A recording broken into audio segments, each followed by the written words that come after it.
อยากเริ่มเทรดหรือสร้างตัวตนออนไลน์แต่ยังบ่มี Gmail เป็นของตัวเอง เดี๋ยวคลิปนี้ขอยจะมาสอนสร้าง Gmail แบบง่ายๆเดี๋ยวเรามาเบิ่งนำกันขั้นตอนแรกให้เรามาที่ Gmail แอปของ Gmail เลยเนาะให้เรากดเข้าไปปุ๊บหลังจากที่เรากดมาแล้วเนาะให้เรามาที่หน้าโปรไฟล์ของ Gmail เนาะแล้วให้เรากดเข้ามาเนาะให้เรากดเข้ามาเพิ่มบัญชีเนาะเพิ่มบัญชีปั๊บแล้วมาที่ Google เนาะ Google ปุ๊บง่ายๆเลยเนาะการสร้าง Gmail กดดำเนินการต่อเนาะดำเนินการต่อมาฮอดหน้านี้แล้วเราจะมากดใส่บัญชีอื่นเห็นบ่กดเข้าไปปุ๊บแล้วมันจะให้เราลงชื่อเขาใส่แล้วเรามากดที่สร้างบัญชีกดไปเลยมันจะเด้งขึ้นมาว่าสำหรับการใช้งานส่วนตัวของฉันสำหรับงานหรือธุรกิจของฉันให้เราเลือกมาเป็นส่วนตัวก็ได้เนาะส่วนตัวก็ได้นะปั๊บ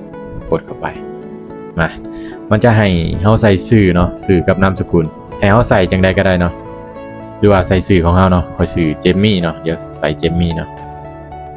เจมมี่ค่อยมักใส่ MI เนาะเจมมี่บาลานซ์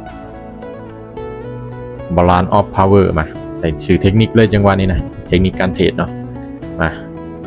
แล้วเรากดถัดไปเนาะถัดไปปุ๊บให้เราใส่วันเดือนปีเกิดของเราเนาะวันเดือนปีเพศกับเพศชายเพศหญิงบ่ใส่ก็ได้เนาะเอากดถัดไปเนาะหลังจากที่เราใส่แล้วเนาะปุ๊บกดถัดไป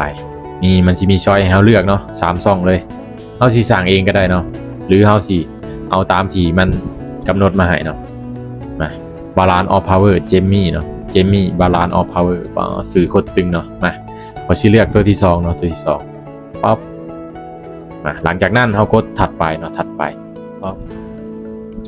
รหัสผ่านวันนี้รหัสผ่านเนาะใส่ยากๆเนี่ยรหัสผ่านเนาะถ้าว่าย่านคนแฮกคนเข้าง่ายเนาะไปใส่ JKL